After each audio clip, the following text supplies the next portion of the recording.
welcome to another edition of Luminar Coffee Break. I'm your host, Vanelli. Now, our topic today is how to use the clone and stamp tool, the erase tool, or even parts of the image to remove distractions in a photo. So here's a good example. So this is the final image that we're going to work with, and this is what we're going to start with.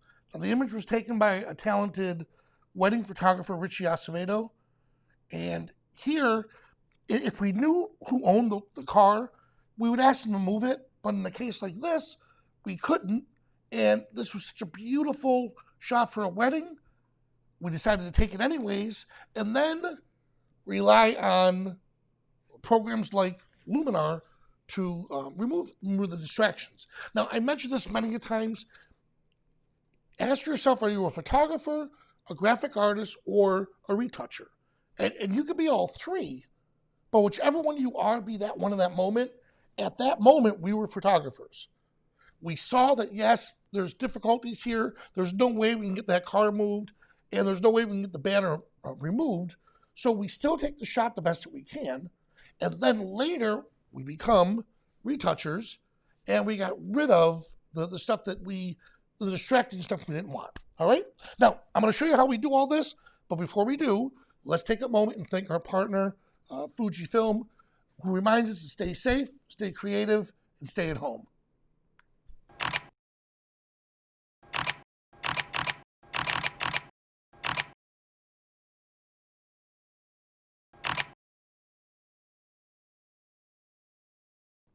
And we're back, and I'm seeing we have a lot of our friends joining us. Let me move this out of the way. I apologize. There we go. All right. Now, if you like what we're doing, please hit that thumbs up button and leave comments. And if there's anything you want to learn in the future, like this, I can see my cousin Marianne is here. Marianne and a few of the other members requested this tutorial to be redone, so we came up with it. Well, let's dive right in. So let's start by going to the history tool, and I want to just go back to the original. Now, here we are with the original, and already the first thing I need to do is I want to crop out some of this here. So I'll click the crop tool. I'm going to unlock it. I'm just going to freeform it. So this is good here, and that's good here. I'm going to bring it down right about to there. All right. Good. So we're starting off with our image. Now, let's look. And actually, you know what? I'm going to crop a little bit further. I'm going to get rid of that distraction.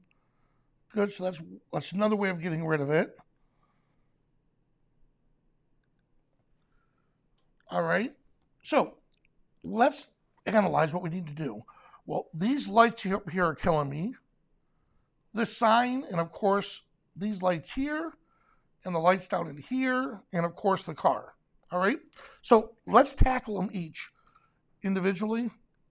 Well, the first thing we'll do is come to the canvas tools, and I'll click erase. And now what we're going to do is we're going to erase in sections. I'm going to start with the car and then take it from there. So here we are with the car. Let me turn off that highlighter. And I'm just going to go around and just paint on the outside.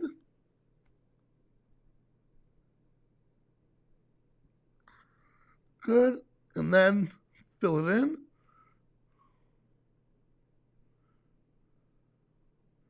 There we are. Good. And then I'll click erase. And in a moment, boom, look at that. That looks really good. Now, there's a shadow part in there, but that's not going to make a difference because you'll see in a moment how we're going to fill that stuff in. But I loved how that looked. Now let's attack the trees. And if the trees if I don't get the results I want with the trees, we'll do this as the first phase, and then I'll show you a second part on how we're going to remove it. So still using the erase tool. Let's see where's some of this stuff.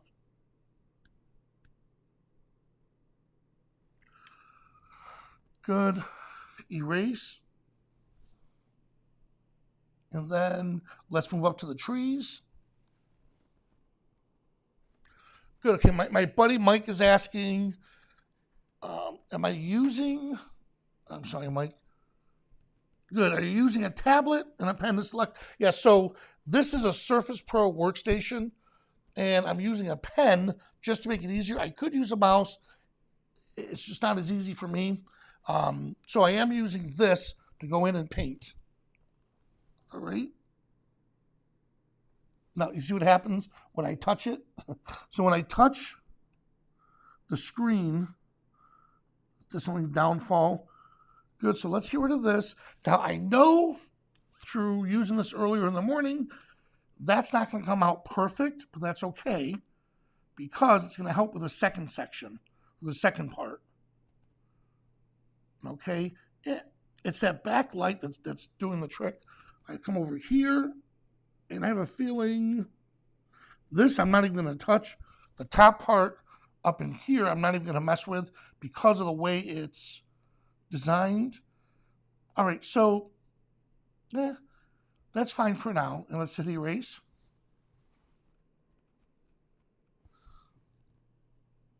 Good, and boom. All right, good. So let's see what we have so far.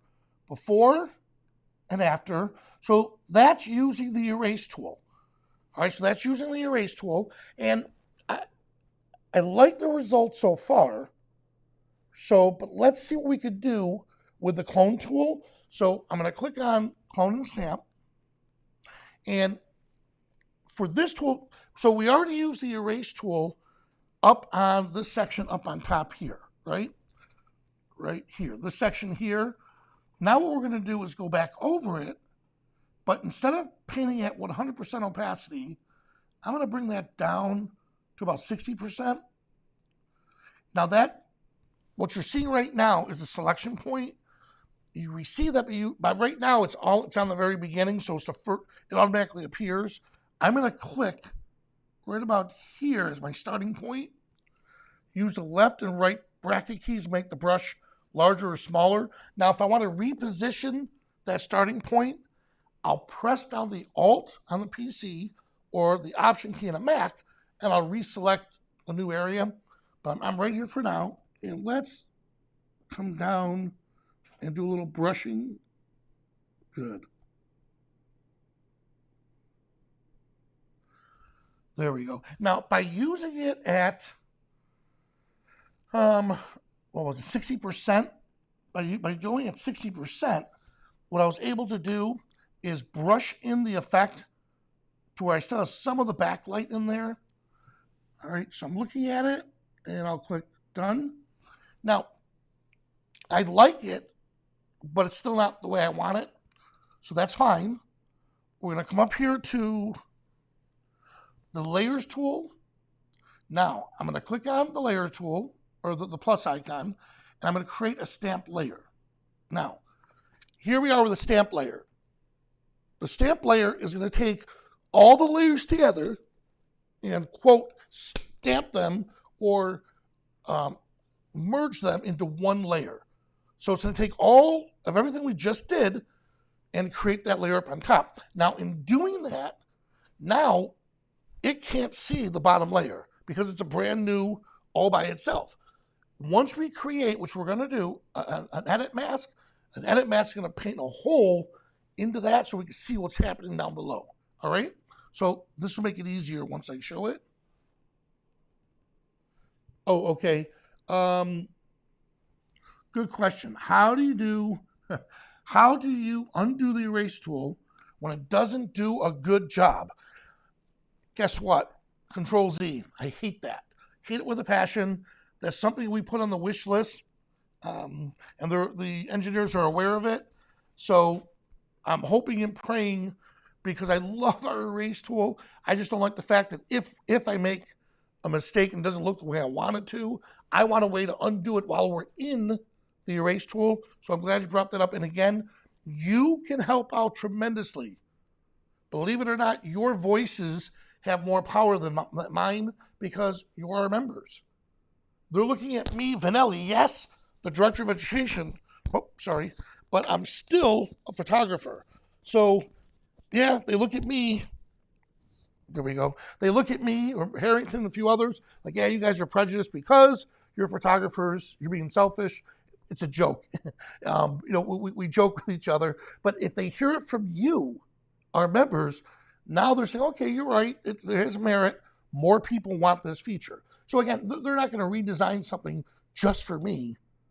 But if they see value that everybody wants it, then they pitch in. Thanks for bringing that up. All right. So now that I have the stamp layer, I can transform the layer. So I'm going to edit or transform the layer. Here's the tree. I want to flip it.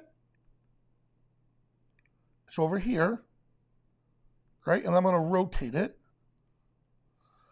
Yeah, right about like that. Good, that looks good, right? Yep. And then I'll put it here and click done. Now, you can see where I'm heading with this, right? So now that I did this, if I click Edit Mask, Brush, and once again, instead of painting at 100% opacity, let's just start with 50. I'm going to click Anywhere for a moment. There. So now what I'm going to do is go back over the areas that I didn't like. There, look at that. And now it brought that tree into that area. Let's see what this does. Yep, good. And notice I'm still keeping some of that backlit, the backlit, or the backlit light is still shining through. And done. Great. So if it worked great for this side, ready for this? Let's add a new adjustment layer again. Or I'm sorry, create a new stamp layer. And now this time we'll do the same, but to the other side. All right. So let's transform the layer. And we'll flip it. Here's the part that we want. So let's move it into place. And let's see. Right about right about here should be good. There we go. Done. And now edit, brush, 50%, just click somewhere. There we go. So now just by clicking somewhere, and if I need to, I'll click the image or the information, the mask icon right here. So this is the visibility icon, and it shows me where I'm painting. All right. So let's get rid of this, and I'm going to go back to 100% for this, only because I want to completely erase all of this. Look at that. Bring it down. Good. Let's see if we could do this. Yep. Oh, that looks good. Look at that. I mean, how cool is that? So we have that set.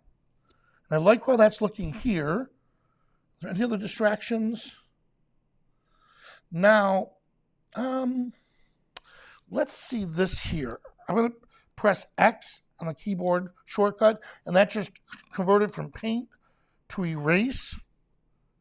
Let me hide the, there we go, the highlighter. I want to see what happens if I bring this back in. Yeah, I'm going to bring that sign back in. Let's see. Nope, let's get rid of the sign. At first, I thought we could keep it, but nope, let's get rid of it, and we'll bring this up just a little bit like that. There we go. And done. All right, so let's look at our handiwork before and after. All right. Now what we're going to do is create a new adjustment layer. So now the adjustment layer is just adding a new layer on top. Because we did everything here, what we need to do now is somehow just tie it all together. So I'm going to click on the Looks button. And honestly, Out of all the ones we were looking at earlier, let's just keep looking. There's a few that I did earlier that I actually went to as my go-to. But while I'm here, let's see if there's any other ones that may be cool. I don't know why, but I was leaning towards black and white. Ooh, I just like that. And then there'd be other things I would do to this to increase it. Yes, thank you, James. Control or Command Z. Control or Command Z. Control for the PC, Command Z. Thank you guys for catching that. Here's a portrait neutral. Oh, that's not bad. Let's see.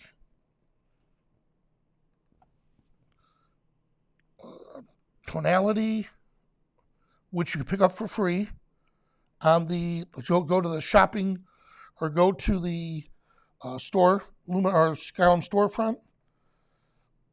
All right, nope. I'm going to just go back to the essentials and just do the classic black and white for now.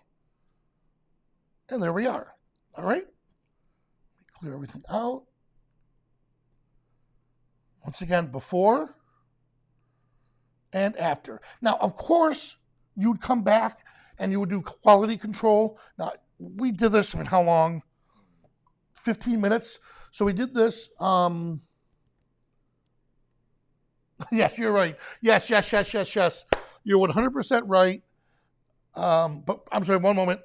We did this 15 minutes. Therefore, really going to go back and do quality control. And Mike, thanks for catching me and calling me out.